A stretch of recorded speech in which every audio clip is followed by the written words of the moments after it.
Hey y'all, this is episode 31 and day 3 of Why I Don't Trust the Government. Going to be talking about MK Ultra and what that project was all about and how it relates to modern day 2019. If you're in the Austin area and looking to have your TV mounted or your sound system upgraded or anything to do with your entertainment system, go check out Bat City TV. Let them know the Sovereign Individual podcast sent you and they'll hook you up with a discount. And thank you once again to Flavor Aid for creating the intro music you're about to hear. Their EP, All My Life, is available on Spotify and wherever you want to listen to music, so make sure to check that out. Hope you enjoy that EP, and I hope you enjoy this episode.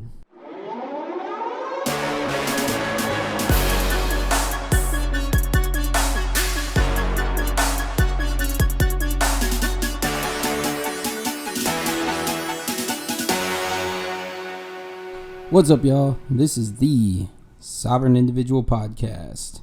I'm your host, Eric Guerra. Thank you so much for joining me again today. I really do appreciate it. If you're liking what you're hearing so far, please subscribe, rate, and review the show, and share with anybody that you think might enjoy listening to it.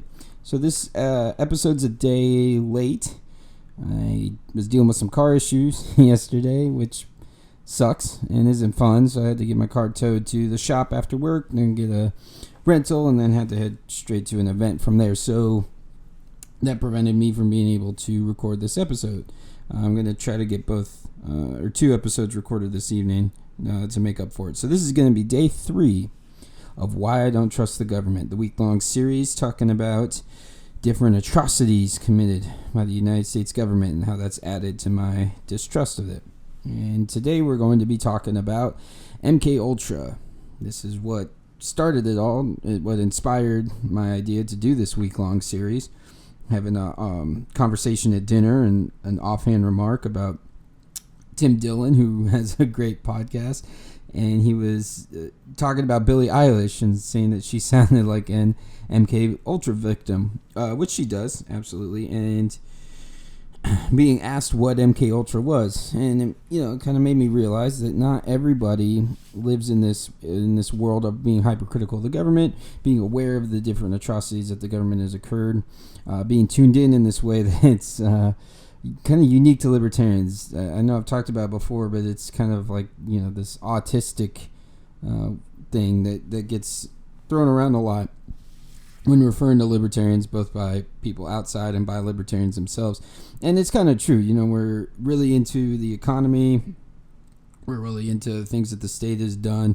So, there's like really kind of nuanced things that libertarians tend to be into, tend to be obsessed with, and tend to be very knowledgeable and well-read about. So I realized in that conversation, most normal people probably don't offhand just know what MK Ultra is, or Operation Mockingbird, or the Tuskegee experiment, or Operation Northwood, or Operation Timber Sycamore, or who Gary Webb was, or the bombings in Philly, and the CIA black sites in Chicago.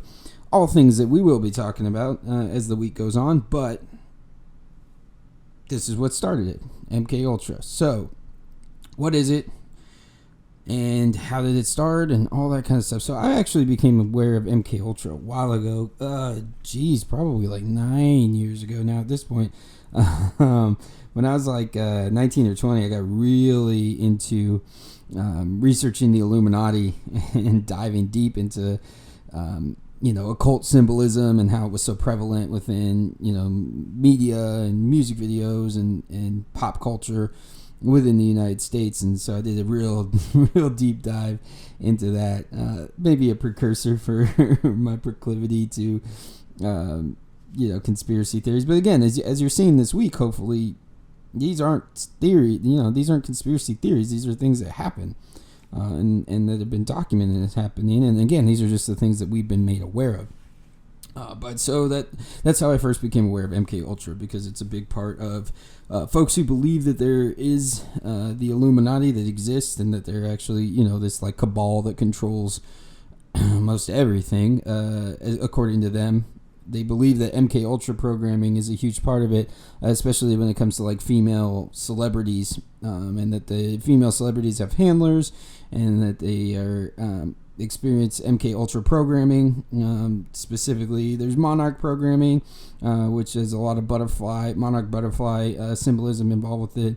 There's kitten programming, where it's like the whole idea of like a kitten on a leash, and kind of the weird sexualization of that, and that most female celebrities, or very big female celebrities, tend to do like photo shoots or music videos with that aesthetic and with that kind of role play going on. So and then a bunch of like Freemason and occult imagery and that appears. So that was where I became first aware of MK Ultra, and so it wasn't something that was new to me as I kind of learned about it more. And what I did learn about it more, though, was how vast it was, and whether or not every female celebrity is a product of MK Ultra programming or not. I don't really buy into that idea. I don't really buy into the idea of like a small group of the Illuminati that controlling and pulling the strings and all this kind of stuff. But it is insane what went on with MK Ultra, and what we're going to be talking about today. So it began in 1953. It's a mind control experiment conducted by the CIA. So it was approved by Allen W. Dulles, who was the head of the CIA at the time. He was the first civilian head of the CIA. CIA was formed in 1947, I believe. So in the first 6 years, it was military personnel or Department of Defense personnel that headed up the CIA. And so the project was created in response to there was reports coming out of troops coming home from Korea, POWs, that were being brainwashed, and they were being brainwashed to admit to crimes and like atrocities and the use of chemical warfare, which at the time was presented as if, it has to be brainwashing. The United States government was denying that it had ever done that. Now we've come to learn that the United States government is not very reliable when it comes to this kind of stuff. And so more than likely, when it came to confessing war crime activity that these men were doing, they were actually just telling the truth. We we firebombed Korea into oblivion almost during the Korean War. This is the same military that just a decade later in Vietnam is going to be using napalm indiscriminately, and that's an awful weapon to use against individuals, and especially with how many civilians died in that. So not the craziest thing, not necessarily indicative of mind control that these soldiers would be confessing to that. But at the time it was presented that way, because at the time the United States government was denying that this happened, and it probably wasn't believable to the public that the United States A would lie about that, or B would actually drop chemical weapons on another country. So, and then there were reports that they were denouncing the United States, that some of them didn't even want to come home, that they were being brainwashed into believing communism. And it kind of rolled into this whole idea of, well, that must be how communism's spreading, that the communists must be using mind control, because why else would people believe in that system, and why else would people willingly choose to be part of communist regimes? This whole, the heat of the Cold War, the two superpowers to emerge out of World War II, communism versus capitalism, the United States versus the USSR. And then we're seeing today how it's not that crazy of a thing that people get hooked into the idea of communism or socialism and free stuff being given out. Again, that's only you only live a good lifestyle if you're part of the select elite. The rest of the people are starving to death and sitting in bread lines hoping that they get to eat that day. But yeah, so that's where this was born out of. And so the experiment, MK Ultra was testing whether or not mind control could work, whether or not you could reprogram somebody with a new identity, make them into couriers, like use hypnosis and to be able to make them to do stuff that they didn't want to do. Basically seeing if if the United States government and the CIA could use mind control techniques to break communist soldiers and turn them, from the Soviet Union, and then, by proxy, then knowing that the Soviet Union would be able to do that to American soldiers as well, or American agents and whatnot. So what was used during these tests? Well, electroshock therapy, hypnosis. They would use polygraphs to test whether or not they were actually able to break somebody's identity or make them believe that they were somebody else. Radiation was used, a plethora of drugs.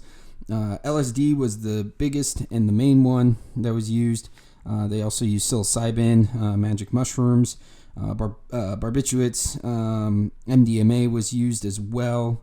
So a lot of different drugs that were used during this, as well as chemicals and toxins that were given to the patients as well. And again, the majority of these patients were unwitting participants in this. They had no idea that this was going on. Now, there were some voluntary participants that were a part of this, and then a good amount who had no idea what was going on, and then some participants who were coerced into doing it.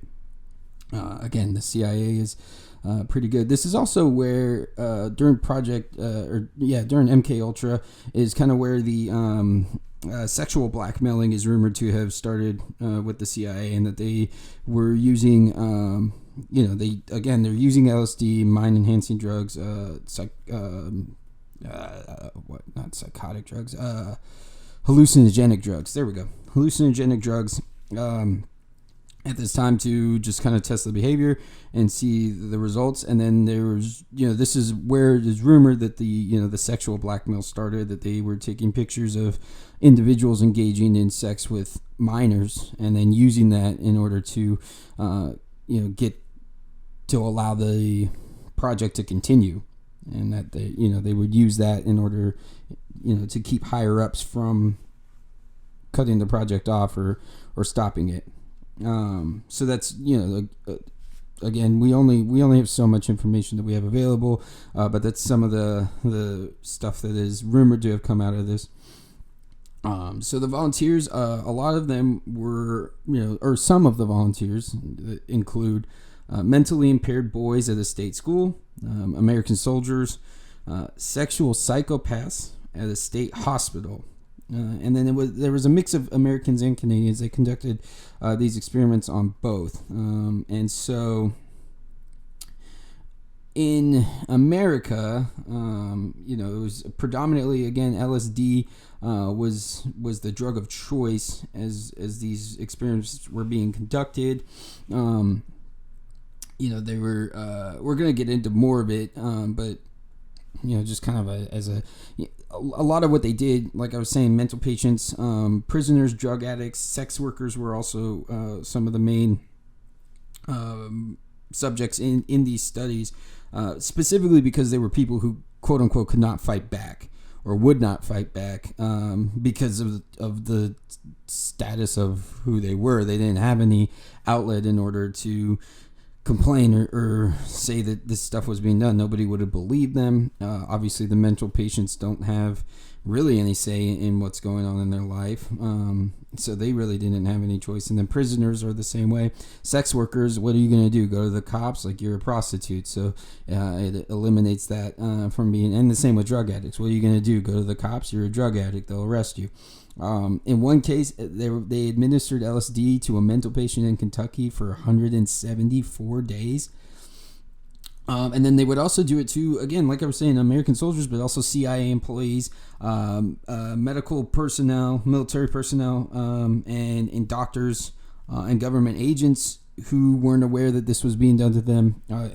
General people in the public, too, that were having this done to them. We'll get into that a little bit more. There's specific things about this that we're going to get into with a little bit more detail. And there's specific individuals who were a part of this that we're going to get into as well. So this is probably going to end up being a bit of a longer episode than the other ones have been. So let's look at what was done in Canada. So Canada was mainly kind of spearheaded by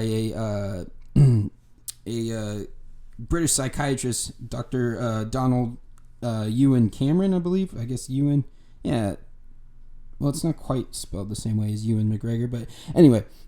So he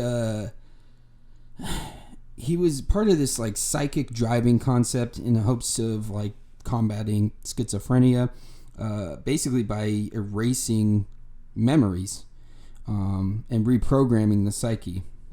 And so then they brought him in and they paid him to conduct experiments at the Allen Memorial Institute of McGill University in Montreal. And so he would commute there from New York.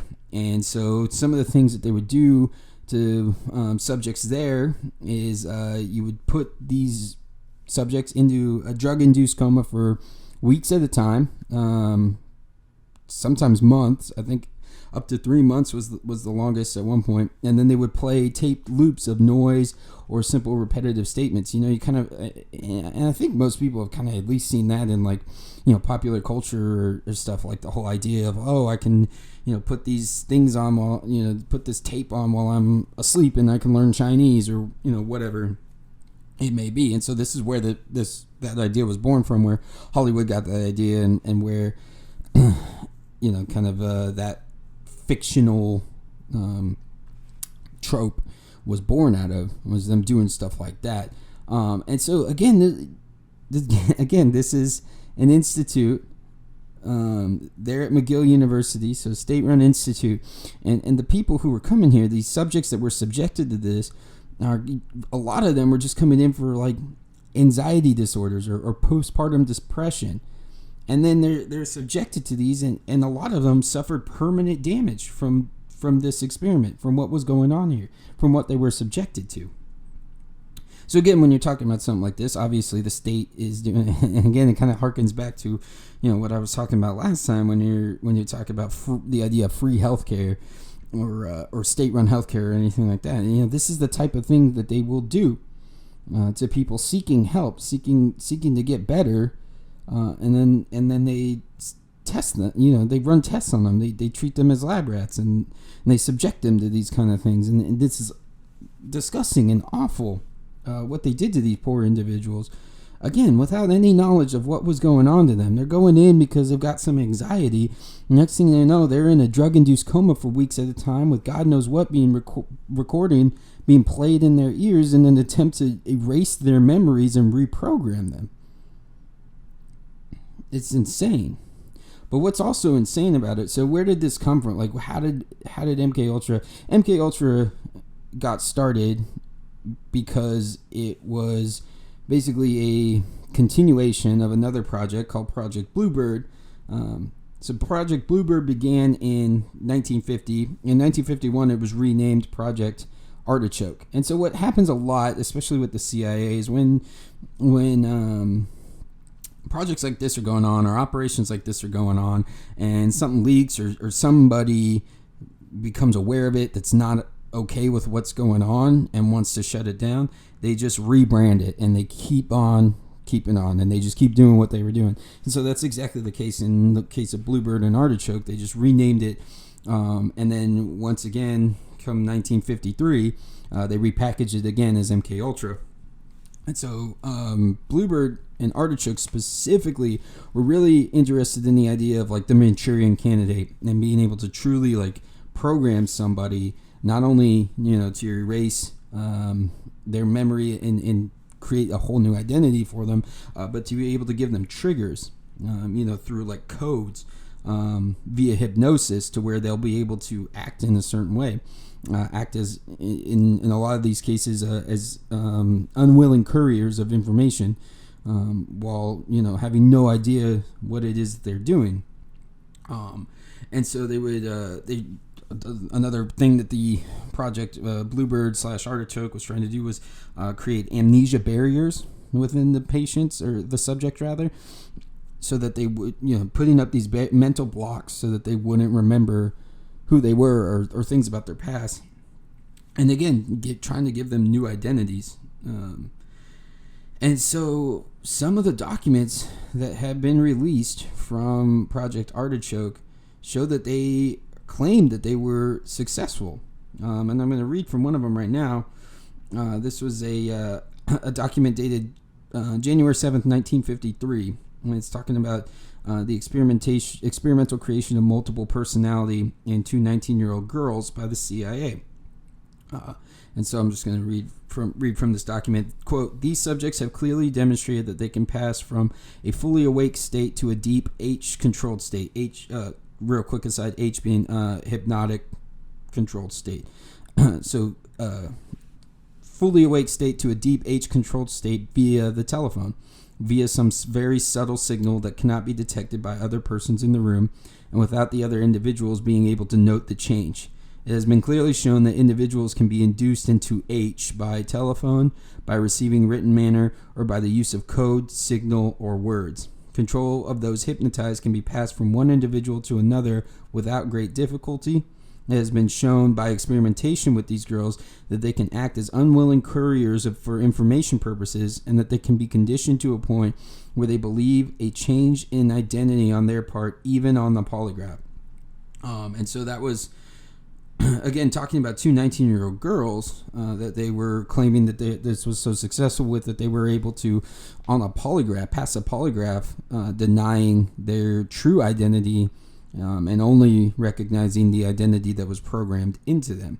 And then there's another one that talks about analogous case number 3.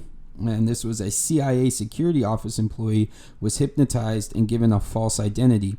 She defended it hotly, denying her true name and rationalizing with conviction the possession of identity cards made out to her real self. So not only was she denying her real name, she then was rationalizing the fact that they're like, well, you have this driver's license, or I don't think there were really credit cards back then, but you have these different forms of identification, probably a work badge. She worked at the CIA. That have this name. Why would you have these things? And she found a way to rationalize how she had these forms of identification with her real name again, but she was convinced that was not her name. And so again, this was through the use of hypnosis primarily, and that they were able to do this. And this particular project, Bluebird and Artichoke was, which is another standard thing for experiments like this and government projects. It was highly compartmentalized, so that no single person, except maybe the person at the very, very top, would have been able to expose everything that was going on, or really put the entirety of the project in jeopardy. If one person was compromised, they only know a small part. They only know their little individual part that's going on, and that's all that they can really speak on. And again, that's a very common technique used by the CIA and government agencies as a way of keeping information tight. People love to say, well, how could so many people, whenever you're talking about quote unquote conspiracy theories, oh man, there would be so many people that would have to keep that secret, and you think all those people could keep it secret? Well, it becomes a lot easier when you compartmentalize like this, and you really truly limit the amount that any single individual person working on the project is allowed to know. So all they know is their little tiny bit that they're allowed to know. So it makes it easier to keep something like this secret and to keep it from getting out. So that's just something to keep in mind. So that was what led into Project MK Ultra. So let's talk a little bit about some of the stuff that went on specifically, like a specific project within MK Ultra, or an operation, I guess, rather within MK Ultra, that was referred to as Operation Midnight Climax. And so Midnight Climax was, okay, this one. So basically what was happening is that the CIA was recruiting prostitutes to bring unsuspecting men back to CIA safe houses, to obviously engage in sexual activities. But what was going on is these rooms had two-way mirrors, and then the prostitutes were secretly dosing these gentlemen with LSD. And the CIA researchers were sitting behind the two-way mirror, oftentimes drinking whiskey or whatever, and watching the effects of LSD on these unwitting and unsuspecting gentlemen that were brought into it. They put recording devices in the rooms as well. And this was largely unsupervised as far as higher up went. They kind of just... it was almost like a party type atmosphere is what it was described as. There's just very little oversight, and they're just kind of watching this all go down at these different houses. So, one of them was 225 Chestnut Street in San Francisco.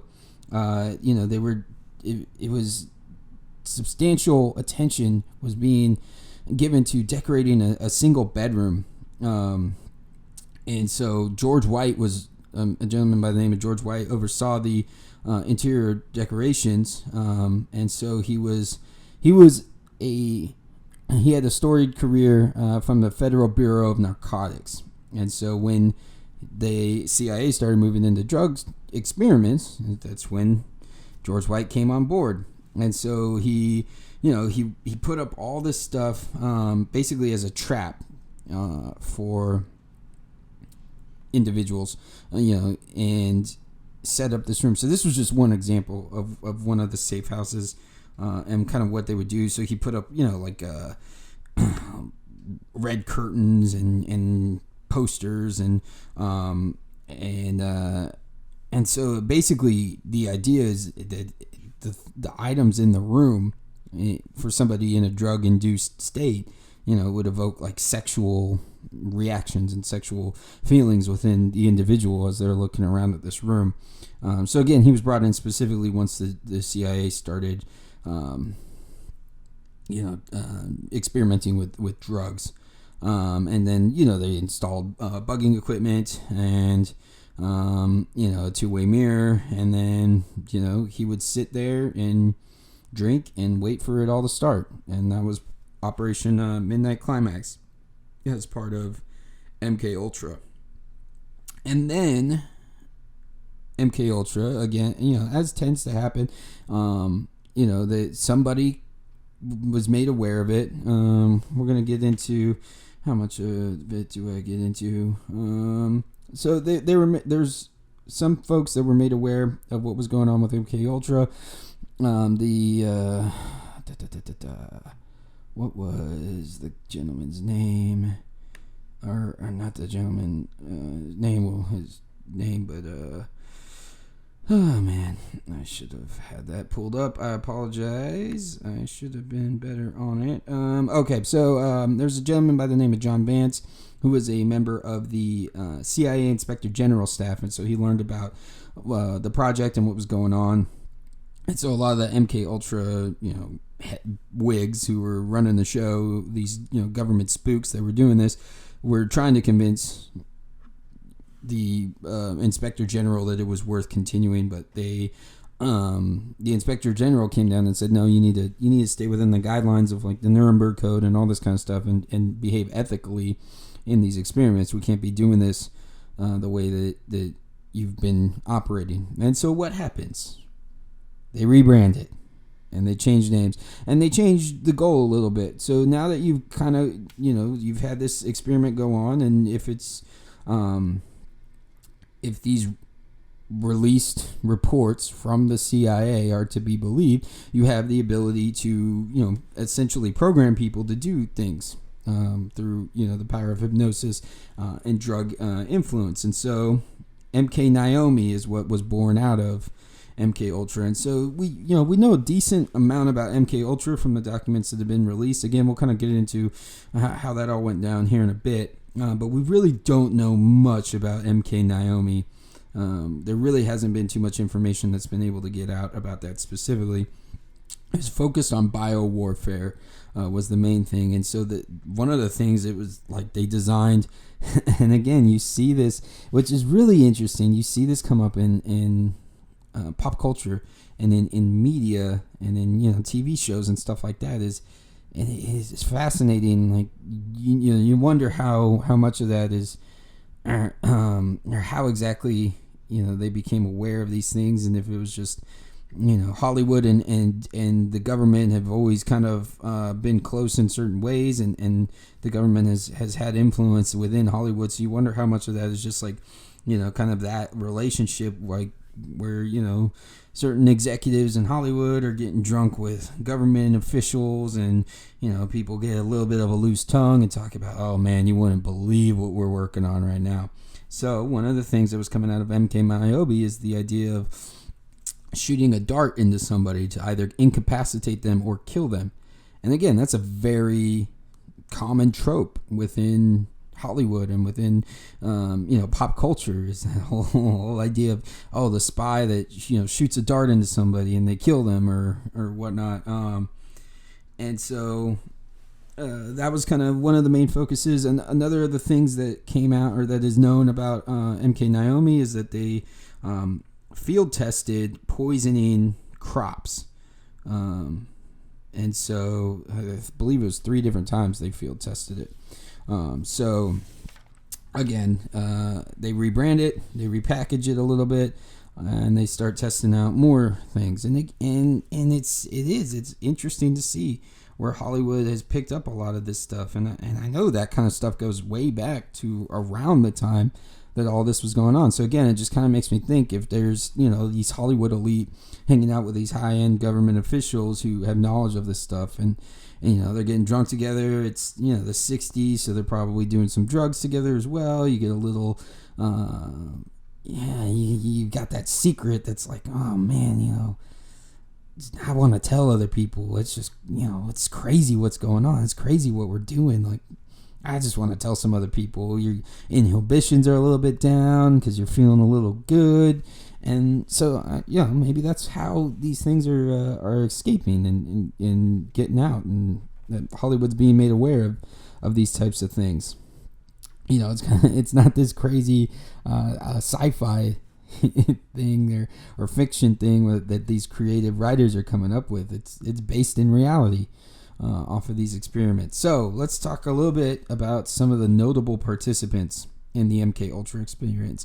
So Ken Kesey, the author of One Flew Over the Cuckoo's Nest. So he participated in the experiment in Stanford and then went on to promote the use of LSD outside of the experiment. And he's kind of credited with getting the whole hippie drug culture scene started, because he took part in these studies, took LSD, saw what it was like to be on it, and was like, oh man, we need to expand this outside of just this CIA thing, and then whatever it is they're trying to do. This stuff is awesome. There's more people that should be taking it. And so he was one of the most notable people. James Whitey Bulger was also one of the folks that was part of this experiment, and so he was part of it as a result of him being in prison. He was in prison in Atlanta in 1957, and he says that he was injected while in prison. And so I actually have a quote here from Mr. Bulger talking about what was going on there. And it says, and I quote, 8 convicts in a panic and paranoid state. Total loss of appetite. Hallucinating. The room would change shape. Hours of paranoia and feeling violent. We experienced horrible periods of living nightmares and even blood coming out of the walls. Guys turned into skeletons in front of me. I saw a camera change into the head of a dog. I felt like I was going insane. So that's Whitey Bulger describing the MK Ultra experiments that were conducted on him and other prisoners at this prison in Atlanta in 1957. Now, Whitey Bulger is not a good person. Whitey Bulger is responsible for a lot of death and violence and aggression brought upon people. We can get into the whole drug war. That's a whole other thing. But he, as an individual, is a horrible person. That being said, this is, the whole idea of cruel and unusual punishment. He's an awful person. That doesn't mean you should just be able to experiment on him and do whatever you want to him and subject him and these other prisoners to this drug, so much of this drug that they see blood coming out of the walls. I mean, that's just, that sounds like a hell of a bad trip. So, these next two are very interesting ones. Ted Kaczynski, also known as the Unabomber, is rumored to have... So he participated in a study at Harvard, and he spent over 200 hours as a participant in this particular study. It's described as purposely brutalizing psychological experiment, is how this particular study is described. Now, there's no paper trail, there's no documentation that directly links Harvard, this particular study, to MK Ultra. Again, we're going to kind of get into that and how, there's a decent amount of information on MK Ultra, but still really not that much. But this is at the time that all of this is going on. There was already studies being conducted by the CIA under the guise of, different things. They were disguising what they were doing when they were doing it at Stanford. So it is very easy to believe that a experiment described like that, which fits in exactly with what MK Ultra was doing, would fall into that. Because and I didn't even get into this earlier. I should have gotten into this. That's, it wasn't just drug use and hypnosis and stuff. It was that they were using in order to get these people to break and to try to make their new personalities. They were using physical abuse and sexual abuse as well, specifically tactics of like molesters, in order to try and break the individuals from kind of their psyche and their conscious, and to try to cause that break, that psychic break within the brain, in order to do that, and subjecting them to an insane amount of trauma. So it wasn't just the drug use, it was drug use, drug forcing on these people, and then subjecting them to extreme forms of trauma, keeping them up for hours at a time, keeping, the whole, what is that? Clockwork Orange, where they've got his eyes open. That's the kind of stuff that they were doing to try to influence these people and control their minds. So this fits right in with exactly what MK Ultra was doing to people at the time. So very interesting that then this individual ends up being a domestic terrorist and conducting that terror, those bombing attacks, and his manifesto was extremely well written from what I've heard. I've never actually read it myself, but it's one of those. I mean, he was a very intelligent man who went to Harvard, so very interesting that he was part of it. But then the other notable individual that is tied to MK Ultra is one Sirhan Sirhan, who was the man that was charged and convicted of killing Robert F. Kennedy. Now, throughout the entirety of his life, except for the couple weeks after the assassination, during the trial and the confession and everything, he has claimed to have no recollection of the shooting, of the trial, or of his confession to the crime. There's a really, really good podcast series I would suggest listening to. The podcast name is The Ballad of Billy Balls.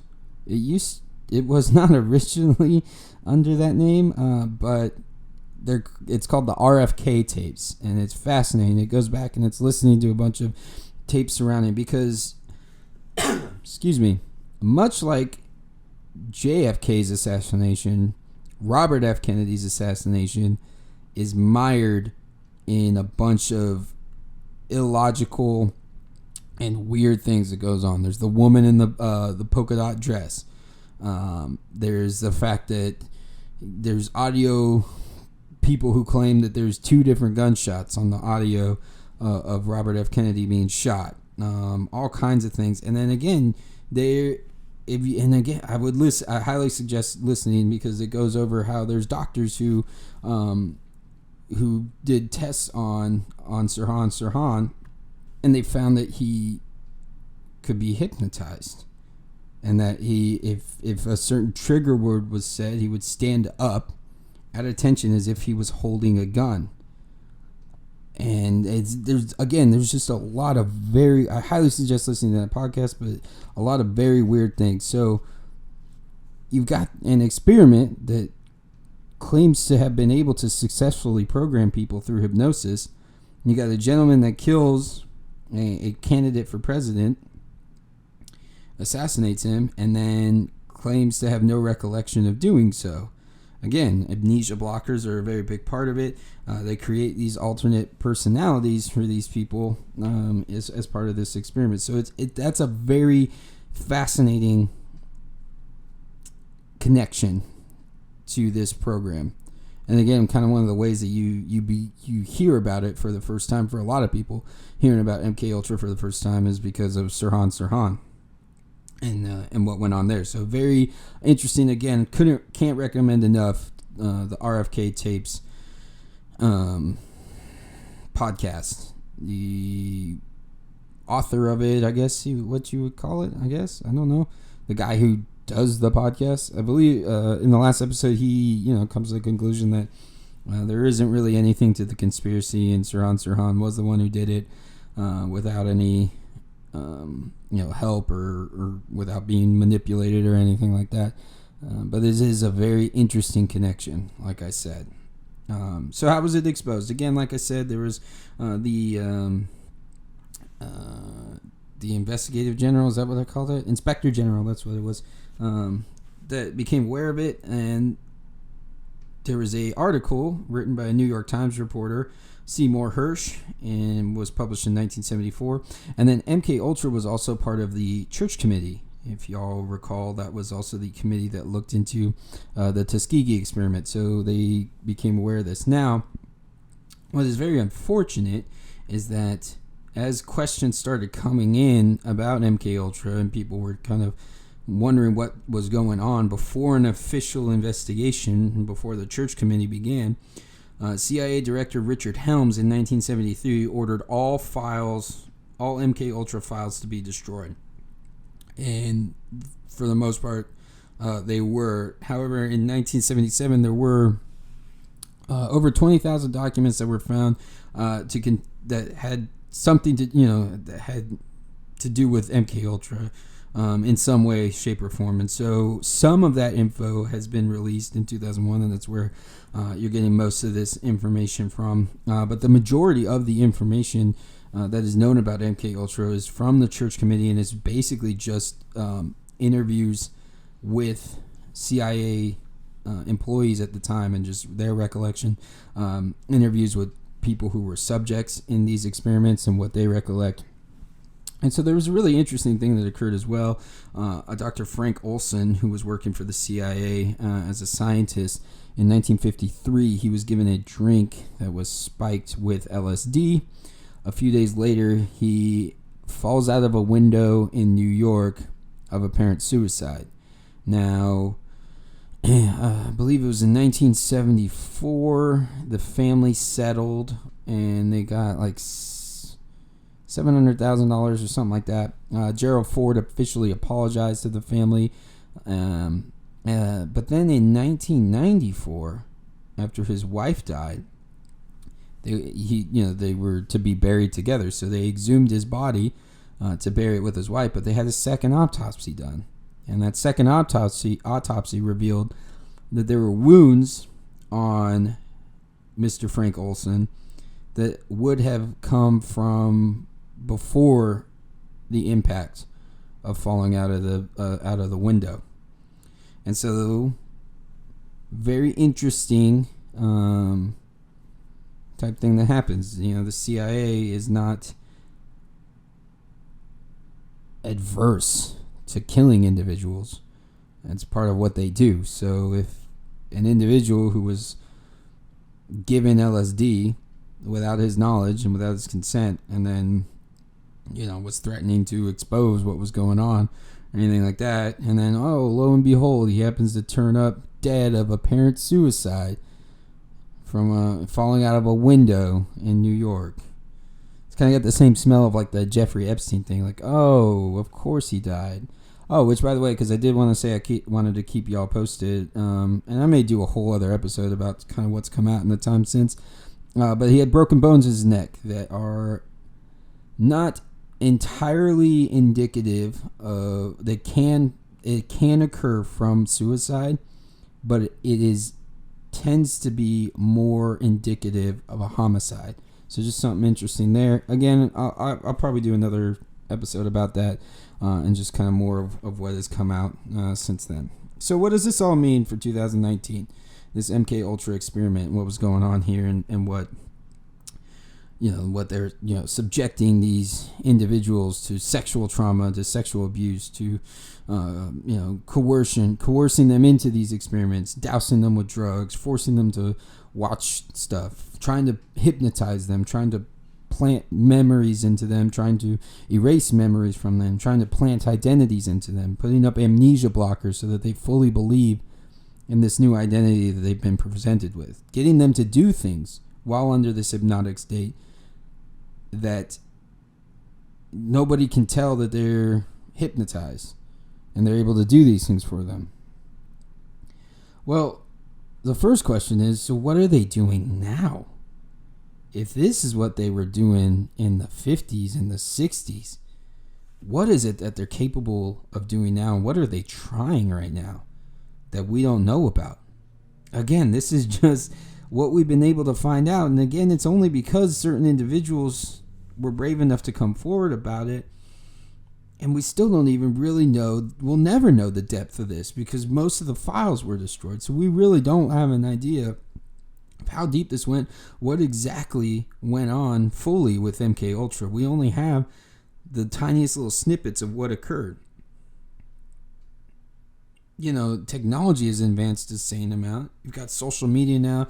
You got mass media, mass culture. What could they possibly be trying now? What could they be working on now? And you've got an example of two individuals who were part of this program who went on to do incredibly violent things. What does that mean? Does that mean they have the ability to use mind control agents in order to strike fear into Americans? Is that something that they're capable of doing? We don't know. They claim in these couple documents to have been able to get people to be unwilling couriers. Does that mean they would be able to get them to perform violent acts? Is it as Saran claims, where he has no recollection, and they were able to show that he was capable of being hypnotized, and he went into like a stance of holding a gun? Like, is it capable? Is it possible that is what occurred? We don't know. We'll never know. They've destroyed so many records, and the few records that we've been able to get aren't entirely clear on how deep this went, how much control they were able to exert over individuals' minds, how much they were able to get them to do, if it advanced beyond being unwilling couriers, how long that would last. It doesn't make it clear. Was it until they took them out of the hypnotic state that they were able to exert this control over them? Would it only last a certain amount of time before the person would kind of just naturally wake up and come out of the hypnotic state? Like, we don't know. We don't know what any of this stuff, because they destroyed it, and we'll never know because they don't want us to know. We get lucky by getting these little snippets and getting these little tiny glimpses into what it is that they're actually doing, but we don't really know. And that's a very scary thing. That's a very scary idea as to what this project was, what they did to these poor individuals, and what they may have been able to be capable of doing, and would still be capable of doing to this day. Like, the drugs have only gotten better and more potent. Our understanding of them has gotten better and more knowledgeable. There's technology things now. We didn't even get into. There was in the documents, there was talk of implants into people's brains and dogs' brains in order to try to control them that way. You got Elon Musk talking about the Neuralink and merging technology with the brain. I mean, it's scary stuff. It's scary stuff to think about. And we'll never know the true scope of the project and what exactly went on, how deep it went, what exactly they were able to show, what exactly they were able to do. But it's just, that's where it stands. This was what started it all. This is what gave me the idea to do this week. And this one especially has always been one that I've come back to over and over again, and read more about it, and just things that make you go, because it is a insane story. It's an insane experiment and project that they conducted. And if these documents and these reports are to be believed, it's an insane amount of control that they were able to exert over individuals. If you're able to program an identity into somebody and make them denounce their real identity, their true identity, that's a scary thing. You could do a lot with that, and especially an entity like the state, an entity like the United States government could do a lot with that kind of control. So that's going to be it for this episode. Like I said, it definitely went a little bit longer, but there was a lot to get to with MK Ultra. This is a deep program, and there's still so much more that I could have gone into when it comes to MK Ultra that I just didn't have time for. I tried to keep it to the basics, but again, kind of like I said in the last episode, if you're like, Eric's out of his mind, what is he talking about? He must have a tinfoil hat on. Research it for yourself. Please do so. There's a lot of this information. I just was grabbing the dates and the specific dates and facts off of the History Channel website has 2 different articles about this. There's a bunch of the documents are all over the internet, so you can get the documents that were released from the CIA, from the Freedom of Information Act. You can get those very easily, the ones that I was referring to, at multiple different websites.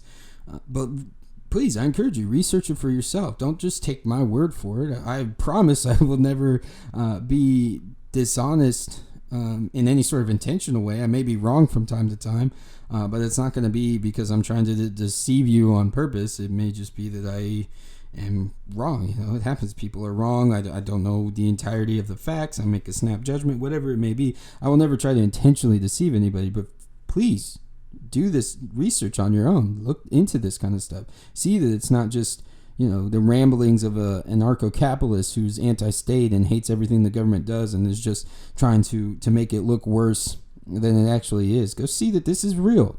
This is what the United States government does. This is what the state is capable of. And this is what we know. I'm going to say that every single show this week.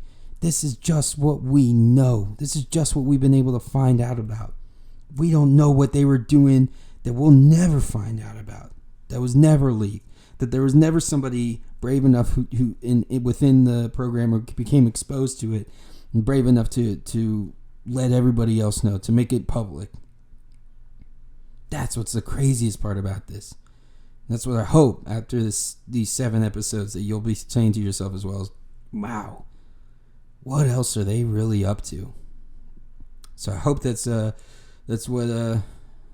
what you might be saying to yourself at the end of this. And again, I hope you learned during this, and I hope this was interesting to you and that you were able to learn some new stuff. I imagine that not a whole lot of people know about MK Ultra offhand. I don't imagine a whole lot of people were doing deep dives on the Illuminati back in 2009, 2010, as a young 19 and 20-year-old, getting into that and then discovering what MK Ultra was back then. But this is real. This is what they did. And again, the government created LSD. I didn't even get into that. There's, again, so much in this and so much more that I could have done and gone into. But please research it for yourself. And so we'll keep on going. This one went long, so I'm probably not going to record the other episode tonight. I'll try to put 2 out on tomorrow, being Friday. More likely than not, I'll just record 2 on either Saturday or Sunday to close out the week. And then I've got a couple, at least one conversation with an interesting person being recorded this weekend, possibly 2. So those will be coming out soon as well. So thanks once again for listening. I really do appreciate it. You are a sovereign individual. So is every single one of those people that were subjected to MK Ultra. And we don't know the extent of what happened to them or how many of them it may have truly been and how much damage it did to them for the rest of their lives. Have a good one, y'all.